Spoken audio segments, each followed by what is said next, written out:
Fala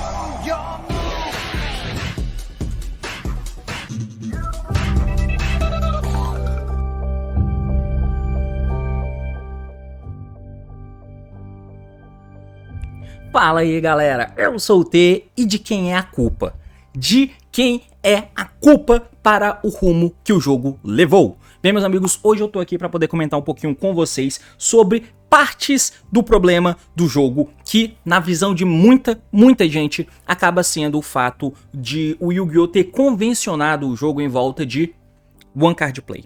Pois é, One Card Combo, apesar de que o combo foi meio que desvirtuado, já que creio eu que o combo significa combinações. O One Card Play visa acabar com as combinações. Você não precisa de combinações de cartas se uma carta faz tudo o que você precisa. E é notório que com o passar do tempo, o One Card Play foi se popularizando absurdamente em diversos decks, sendo hoje em dia não um diferencial, mas uma obrigação para você poder ser competitivo. Nem todo deck necessariamente tem o One Card Play, a gente tem alguns exemplos como um Tiara Laments, que fazia o One Card Play, fazia, mas dependia da milada, só que o deck tinha mecanismos na engrenagem que você garantia que a tua milada seria boa.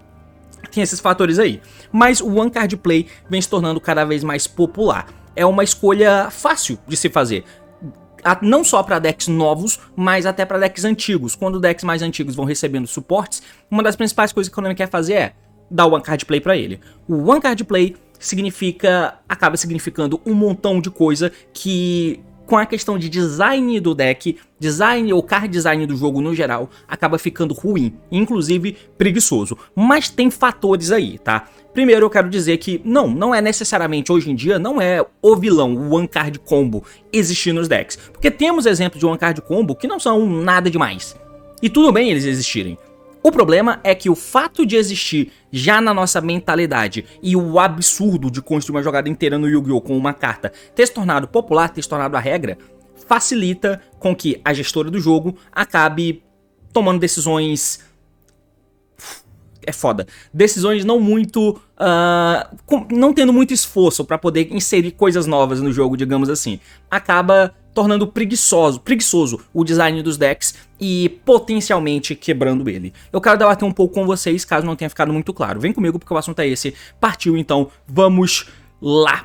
Muito bem, meus amigos, então, se você não tá ligado, eu tenho essa série aqui em cima de Power Level, onde eu comento em 5 vídeos diferentes, com cerca de quase meia hora cada um deles, sobre a evolução do jogo, e eu desenho essa evolução das mecânicas e de como os decks eram feitos, o que o jogo precisava em determinado estágio do jogo e como que a Konami foi extrapolando, até que a gente tem o card design de hoje em dia. Quando vem um deck novo, uma das primeiras coisas que você vai tentar se atentar é se ele tem um One Card Play.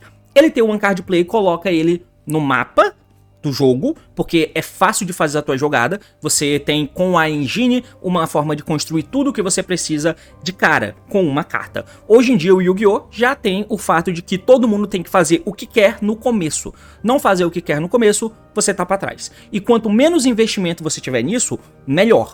Quanto menos investimento você ter que aplicar pra construir a tua play, melhor. Porque faz com que você acabe tendo espaço pra usar mais Tech Cards. Tech Cards são vitais em um mundo onde todo mundo faz o que quer no começo do jogo e, à medida que o jogo foi passando, a Konami foi dando opressão pra galera fazer. Então, no final das contas, a mesa final dos decks é opressiva e pra não deixar aquela opressão te pegar, você tem uma tentativa de jogada com uma carta? Tem. Você pode ter push? Sim. Mas o fato do oponente ter uma mesa opressiva faz com que ele coma as suas tentativas de jogada. Então, um espaço grande de Tech Cards é necessário para que você impeça isso de acontecer, via Hand Traps, por exemplo, já que Board Breaks é um pouco mais difícil, apesar de poder existir eventualmente, como eu já fiz nesse vídeo aqui falando sobre não dá para ganhar ainda o segundo no formato Dolphin and Smith, por exemplo. Então o One Card Play acaba sendo a regra de como é que você vai chegar, porém, primeiro, nem sempre foi assim, segundo, não é necessariamente a pior coisa do mundo. Vamos tentar entender um pouquinho sobre. Aqui do meu lado eu vou colocar algumas cartas pra gente conversar um pouco sobre isso, né? Então, só uma coisa que todo mundo já sabe, né? O Yu-Gi-Oh! Antigamente, digamos assim, consistia muito mais em você preparar setup com vantagem de cartas para poder construir algo, já que você não conseguia necessariamente explodir tudo de cara. né? Pelo menos não explodir. E se você conseguisse, até que em determinado ponto você conseguiu fazer tudo o que você queria, mas a tua jogada, fazendo o que você quer, não significa interação para estourar a cara do oponente. O que faz com que, mesmo que você atinja a jogada que você quer, isso não interage com o oponente a ponto de impedir ele de quebrar a tua mesa. Por isso o uso de traps eram necessários. Entendeu? Então tinha esse design e você pode ver muito claramente em decks, por exemplo, como um BA da vida. E moleque, eu tava vendo algumas coisas de formatos anteriores e eu cheguei no formato do Zu pra dar uma olhada. O formato do Zodiac, que é esse aqui, e até o Invoked com o Wind Witch da época, que era um deck de combo também, mas que tinha o seu controle, era necessário que você usasse uma cacetada de trap. Se você olha ainda um pouco pra trás, que é no ano de 2016 com o ABC, por exemplo, o deck de ABC, que é um deck de combo opressivo, ele tinha que usar ali o seu slot de cerca de 9 traps. Porque apesar de ser uma jogada forte e opressiva com esse cara no campo, o que era chatíssimo de se tomar, ele sozinho não segura as jogadas de ninguém. Então você continuava precisando de trap cards. E as traps que você usava eram traps impactantes, tipo um Solemn Strike, um de Barrier, e principalmente Sanctum. Meio que essa era a grande trindade de traps que foram usadas aqui mais ou menos nesse formato, para esse decks como esse aqui, com o desenho da época, que não era o One Card Play ainda, mas que já conseguia fazer tudo o que queria no começo do jogo, não com toda a consistência, mas conseguia. E aí você chega no ano seguinte. Ah tá, um detalhe, que até o Pepe, que é um dos decks que a gente tem como sendo, oh meu Deus, que deck forte, ele não tinha One Card Play, né? Não existia. Apesar de você ter Joker que pega macaco que pega Sorcerer, falta escala. Então, como todo deck de pêndulo, você tem que conseguir pendular. E pra pendular tem que ter escala, então você tem que ter um monte de carta pêndulo. Inclusive, a engrenagem tinha pouco espaço de tech card, pouco espaço de manobra, tá? Mas a engrenagem dele era muito mais forte do que todas as outras. E você tinha camadas e camadas de jogada, até Indistinct Fusion, Norden, enfim. E umas camadas de jogada que a galera fazia de diferentes. Mas tudo bem. Até que aqui, no ano 2017, o ano 2016, eu não recordo de ter nada de One Card Combo, tá? Não tinha. O ano 2017, com a coleção de Hatch de Raging Tempest, é quando lançou o Zodiac, e um mês depois veio a coleção de Fusion Forces lançando o Invoked, que foi aqui o primeiro grande vislumbre da gente ter de um deck construir a jogada inteira com uma carta. Mas precisamos lembrar que, apesar disso já ter sido um salto de evolução com relação aos decks do ano anterior, isso ainda estava dentro do escopo do Yu-Gi-Oh! Da época. Então, por esse motivo, o Zodiac, que veio como sendo um deck de One Card Play, era um meta bom. Beleza, cara, era Tier 0, todo mundo usava o Zodiac. Sim, mas era um meta bom. O principal deck do meta, construindo jogada, ele fazia uma Trident. E só. Ele fazia um monte de draw? Sim. Tinha jogadilho na Light? Tinha. Que comprava um monte de carta? Sim. Mas assim, o turno standard, um turno de Terrotop, passava com o Invoker, 1060 de ataque, e depois dele ter dado o efeito, nada acontecia e não existia Link, então ele ficava no campo. A Trident, depois que você faz uma cacetada de Zodiac, até porque a Shaka não existia no começo do formato ainda, e do lado dele o Emerald, que comprou as cartas e tal. E a Trident é a interação aqui, só. O resto eu quero ter cartas, volume de cartas na minha mão, seja pra quebrar a mesa do amigos, seja pra me defender, porque isso não se defende sozinho, então eu tenho que ter traps, e eu seto elas atrás. Então, foi um formato em que tinha um monte de dinâmicas interessantes em volta do Zodiac. E mesmo sendo One Card Play, ele não estourava a tua carta. Mas calma que nós estamos ainda em 2017, né? O Invoked, por exemplo, é um Mekaba. A questão do Invoked é o fato dele ser cíclico, né? É uma dinâmica que até então nenhum deck tinha. De você ser tão cíclico como ele era. Mas normal summon, a Aleister pega Invocation, ativa Invocation, bane um Aleister, faz uma fusão. Um Mekaba, por exemplo, o Invocation pega um Aleister pra mão, você passa o turno, no outro turno isso vai acontecer de novo. E isso com uma carta. A partir daí a Konami foi se ligando, cara, eu vou fazer jogada aqui, os decks tendo jogada com uma carta, dá pra alcançar um monte de coisa, mas de novo, ainda amarrado no escopo da época. A questão, e aí a gente chega nessa parada, né, de que o One Card Play começou aqui a rolar o One Card Play. Com o passar do tempo, nós tivemos decks muito opressivos que tinham combinações de jogadas, como por exemplo, o Golk da vida, né, se eu procurar aqui, o Golk foi um deck bem opressivo nesse sentido, mas era sempre jogada de duas cartas, com exceção do Normal Summon do Connector, pra poder chegar no Isolde. Pois é. Mas fora isso, era sempre combinação de duas cartas. O Spyro, que é um deck que foi bem opressivo também na época dele, ele também tinha jogadas de duas cartas, né? Ele precisava fazer jogada de duas cartas sempre pra construir a play. Apesar de que ele fazia isso com a engrenagem bem pequenininha. E aí já mudou, porque não era mais eu preciso fazer a minha jogada aqui, seja com Tool Card, por exemplo, e ter as traps pra ajudar a defender a minha mesa que não é tão forte. Não, a mesa já era forte. O que fazia é que você não precisava usar traps. Agora tem que se preocupar com outro Spyro, que vai estourar a tua cara. Então eu não posso deixar isso acontecer, então eu uso hand traps. A partir daqui começou a se entrar no conceito de hand traps no jogo, né? De você não usar hand trap porque é uma defesa maneira que não toma místico. É porque eu consigo usar ela quando eu tô segundo e eu não posso deixar o oponente fazer o que ele quer fazer. Porque ele fazer o que ele quer fazer, seja com uma ou seja com duas, estoura a minha cara. Eu não consigo quebrar. A minha engrenagem não quebra. E eu ter traps não adianta nesse cenário. Então eu tenho que usar hand traps. Por aqui começou, né? E a partir daí você tem uma cacetada de decks de one card play. Apesar de ter deck de two card play nesse meio tempo também. Seja com um Virtual World, que você acha que o Virtual World tem algum problema? É problemático o deck de VW? O que era problemático na época do VW, desde o lançamento dele na verdade, é o Calamity. O deck de Drytron também é outra parada. O deck de Drytron também é um desses decks de combo que pede duas cartas e que agora ganhou uma card combo com essa cartinha nova aqui, por exemplo, né? Mas, via de regra, o one card combo é o que a gente tem no jogo. Lembra do normal summon desse cara e o que ele é capaz de fazer? Pois é, ele constrói coisas completamente absurdas. E aí você tem uma mescla de conceitos, né? One card combo com estourar a cara do oponente. O fato de você estourar a carta do oponente geralmente demandava-se cartas, ou seja, combo, combinações de cartas, mas o fato de o jogo estar em constante evolução faz com que a Konami vá pegando conceitos que existem no card design dela e expandindo, né? Pra poder ampliar a forma com que ela cria as cartas fortes. Então, agora, o One Card Play, por exemplo, não é um One Card Play que faz pouca coisa e tem que usar trap para segurar, mas ao mesmo tempo também não é two card play que você precisa, não é two card play que você estoura a cara do oponente e tem que é obrigado a usar hand trap, é one card play que estoura a cara do oponente, enfim. Então torna-se um padrão, né? E aí é que entra a parada. Tem decks de one card play que não fazem nada demais. Ainda hoje o Marinces, por exemplo, é um deck que já tem o one card play. O one card play do Marinces é bom, é trap e Argonauta no campo, isso é bom, é bem interessante. Um one card play de Sala, que recebeu um monte de suporte no meio do caminho. Antes o Sala tinha um one card play, que era Gazelle, Dump Horror, linka gato, pega campo, ativa o campo, troca o gato, trap no cemitério, volta setada. One card play. Esse era o one card play do amigo. O Orkust tinha coisa diferente, que era forte, mas era o one card play com qualquer dois bichos pra virar Nightmare e Mermaid, o que é um dos conceitos escrotos que a Konami implementou no jogo, mais sem fim. Mas tem decks de one card play que são tranquilos, bem tranquilos, como esses aqui, por exemplo. E hoje em dia, você ainda tem o Melodious da vida, que é um deck ok também, tá? É um deck ok que faz o one card combo com um Ostinato, que dá Branded Fusion, e ele joga, e ele joga, e ele joga. Tem, mas é tranquilo. E eu já volto um pouco nesse assunto.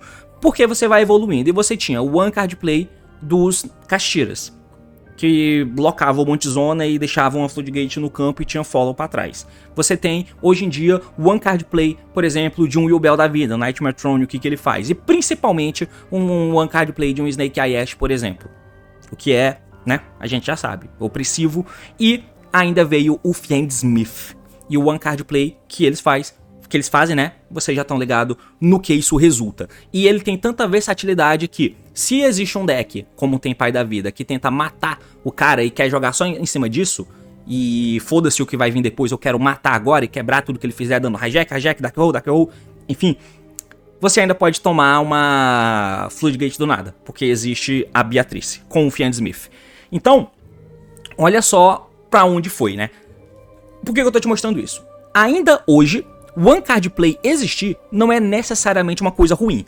O conceito do jogo e como o card design dos decks são feitos até aqui, mesmo assim, faz com que ainda assim existam decks de one card play e que não são necessariamente escrotos. Qual é a diferença do Snake Eye com o Fiend Smith da vida, por exemplo? Qual é a diferença deles para o Marinces, que tem o one card playzinho? Tá ligado? Qual é a diferença deles? A mesa final. A opressão onde você chega. O Marinces tem muitos summons pra fazer. Por que ele não faz uma Apollousa da vida, por exemplo, pra somar com as atrações? Por que ele não faz uma IP pra virar um Little Knight? Porque ele tem um lock. Ele tem um lock nele. E os monstros disponíveis na pool do jogo, com esse lock, faz com que ele não consiga chegar em monstros que vão te oprimir. Isso é o grande ponto. Diferente do Snake Eye e do Fiend Smith, que não tem lock algum. E ao mesmo tempo, o fato de serem uma card play faz com que a engrenagem seja bem reduzida e tem espaço para usar um montão de tech cards, que as tech cards usadas são o mesmo conceito, não do Zodiac, é o conceito do Spyro, que é não deixar o cara estourar a tua cara, por isso eu uso essas techs como hand traps, por exemplo. Então, Aqui a gente vê a clara diferença, né, de o que é bom e o que é ruim, mesmo existindo o One Card Play. O fato de ter o One Card Play não é ruim. E também não é só na quantidade de summons que você faz com esse One Card Play. Não necessariamente, você pode combar, você pode jogar, fazer jogada em cima de jogada. O ponto é onde você chega, sempre foi. E o que rola? Por exemplo, o Melodious da vida, e a grande diferença também de um Melodious puro, pra um deck como o Snake Fiendsmith ou um Yubel, que oprime pra caralho também, tá? É a endboard. E onde você chega? Você chega no Melodious, jogando, fazendo um monte de jogada. Você chega numa Flowering, que volta a carta pra mão. E, mano, a Flowering pode voltar 6 cartas pra mão. Pode. É o que vai acontecer? Não é. A pressão vai rolar, mano. O cara vai ter que dar o efeito dela pra 1, 2 cartas, no máximo. A área que não deixa os bichos morrerem e a Schuberta. Que se o cara tiver estourado, vai ser 2 Schuberta, tá ligado? Esse é o Melodious. É um teto ok, tá ligado? E aí é que entra o ponto, o teto do deck. Mas por que o Melodious tem esse teto? É claro, tem diferenças. O Melodious não necessariamente loca, né? Se você estiver usando engrenagem só com Refrain e Ostinato. Mas se você estiver usando solo, que dinamiza melhor e te dá mais espaço de tech card, mais segurança, você fica locado. Por exemplo, se você usa Bloom, que é um link que pune hand traps do oponente, por exemplo, pra poder jogar, você fica locado. Então, existe essa diferenciação. Você escolhe jogar com Melodious, por exemplo, pra ter um deck mais fraco, mas ter um deck mais sólido. Não tomando as coisas que o oponente te dá, mais ou menos. Porque você sempre vai ter push com engrenagem, o que é o correto. Que é como o jogo deveria ser. E por que não é? A gente tem o exemplo do Snake Eye com o Fiendsmith, por exemplo. Todos eles têm uma card play, ambos têm uma card play. Diferentes, mas que chegam um no outro. O Snake chega no Fiend e o Fiend chega no Snake. Sim. Aí é sinistro, Porque continua sendo engrenagens pequenas com uma carta que constrói coisas muito fortes. E, como eu disse, não tem problema ter o One Card Play nos decks, dependendo do que eles façam. O Zodiac é um exemplo perfeito. O meta do Zodiac foi muito bom. Pra quem não viu a época, aconselho que você veja, mano, de como era o jogo. E o meta do Zodiac. Tinha coisas quebradas, zoadas, tinha. Mas ainda assim, era back and forth o jogo, tá ligado? E era maneiro. Era bom. Aqui não chega a ser, não. Mas olha só a questão. E que pode sim vir ser um padrão. Mas é que aí que entra a evolução das paradas que a Konami faz, né? Começa de um jeito e a tendência é que vai evoluindo, aplicando esses conceitos anteriores. E com o passar do tempo a gente vai achando normal isso. Isso pode vir a ser uma tendência. O One Card Play nos decks não é algo necessariamente ruim, desde que seja projetado. O jogo atualmente não dá mais pra gente imaginar um mundo onde você espera pra explodir, pra ter uma mesa, pega uma carta e follow pra depois. Não. Eu quero construir minha jogada. Beleza? Só que aí entra a parada. Você construindo jogada com uma carta, que a tua jogada não seja opressiva e que seja quebrável. Com engrenagem. Quebrável normal. Beleza? Coisa que o Marincess, por exemplo, e até o Melodious são. Ok. Mas aí entra a parada de... Isso aqui é muito mais fácil de se fazer e vende. Vende muito. Por quê? Você faz um deck minúsculo, muito forte, opressivo, espaço com muita tech, como o Snake.